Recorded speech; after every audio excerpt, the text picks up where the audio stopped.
I'm Diane Wedner, Lifescript.com's health writer.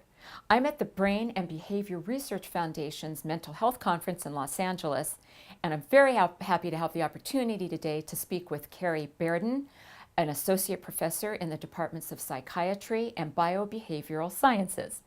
It's a pleasure to speak with you today. Thank you. It's great to be here. I'm particularly interested in talking about depression today, and I was wondering what role your department, which you're working on, has to do with depression. One of the things that we're really interested in understanding is, what is going on in the brain that precedes a depressive episode, that happens prior to people becoming ill, and how we can maybe prevent that from happening. And so we think that if we can understand what's going wrong in the brain circuitry, that may help us to develop more effective treatments. Is the brain circuitry of women different than that of men? So, because I have read that women seem to have, there's a higher prevalence of depression among women than in men.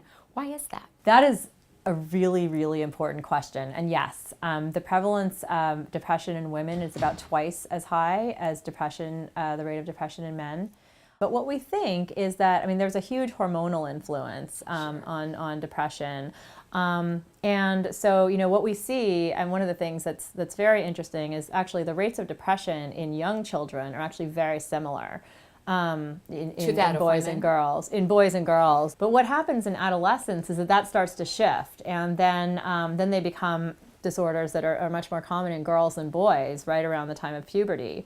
So clearly there's something going on in terms of hormonal changes. And then also the fact that postpartum depression is very, very common. Which can be a very serious depression, right? Postpartum depression is, I think that we're doing a better job as far as recognizing that now, but some disruption of mood occurs in almost all women, once when a baby is born, and a lot of that is obviously you've got a huge life change going on, and some women recover from that fairly quickly, but the hormonal shifts that go on are really quite substantial, and for many women it's much more than what's called the baby blues. It's actually pretty significant, and so it's a really important thing to discuss with your doctor if you are experiencing some of those symptoms. And what would those symptoms be so that women know? Sadness, loss of interest in your everyday activities, sleep disruption, having difficulty getting out of bed, that's a big one. Just not feeling pleasure or interest in things that you normally would enjoy. Fatigue, difficulty concentrating, thoughts of, and particularly, very serious, it would be thoughts of suicide or thoughts of death. And also disinterest in being with the baby and bonding. That's a really difficult symptom, I think, for many women to deal with, because there's a lot of guilt associated with that feeling. But it's very, very common that women do have that experience. And postpartum depression is very treatable. How does a woman know that the symptoms she's feeling aren't just the blues that are going to be transient, that will pass quickly?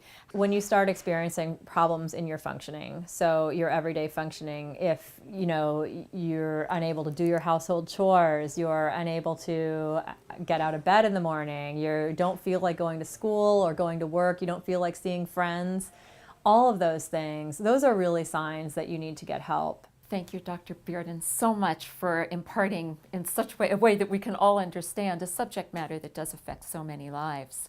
My pleasure. Thank you. For more information, visit www.lifescript.com. From Los Angeles, I'm Diane Wedner.